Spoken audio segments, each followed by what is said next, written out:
параболата за блудниот син, помладиот син бара од таткото да го подели имото. Тој повеќе не сака да живее со неговиот татко и во неговиот дом. Сака да побегне од неговите очи, заповеди, обврски.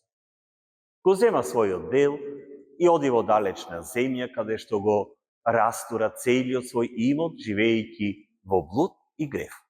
Далеко од очите на својот татко, далеко од својот дом, го губи дури и своето достоинство, станува свињар, а тоа во еврејската култура била најпонижувачката работа. Ова ја покажува состојбата на душата кога е одвоена од Бога. Тогаш е празна. Оваа слика е за сите нас кога сакаме да се оддалечиме од Бога, од домот на Отецот кој што е црквата. Мислиме Бог со неговите заповеди не држи за робини, мислиме дека ќе најдеме среќа во световните задоволства далеко од Божите очи и дека тогаш можеме да правиме се што ќе посакаме.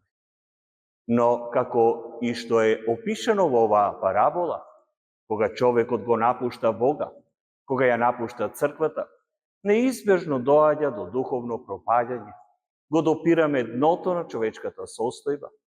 Животот без Бога не прави духовно гладни, празни, осамени, без смисла за живот и без надеж.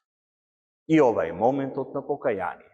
Но и како повторно да се вратиме кај Бога, додека се уште не е предоцна.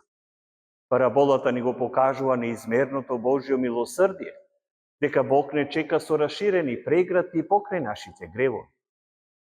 Денес оваа парабола не повикува на размислување. Дали сме се оддалечили од Бога и црквата, барајќи среќа на погрешни места и во погрешни работи? Ако сме, вратата на домот Божи, црквата, секогаш е отворена. Божите прегради секогаш се раширени. Бог не чека во светата исповед. Тој е подготвен да не облече во нов живот, да ни го врати достоинството и да приреди вистинска гозба за нас. Не бегај од Бога, не бегај од црквата. Врати се и почувствувај ја Божјата преградка.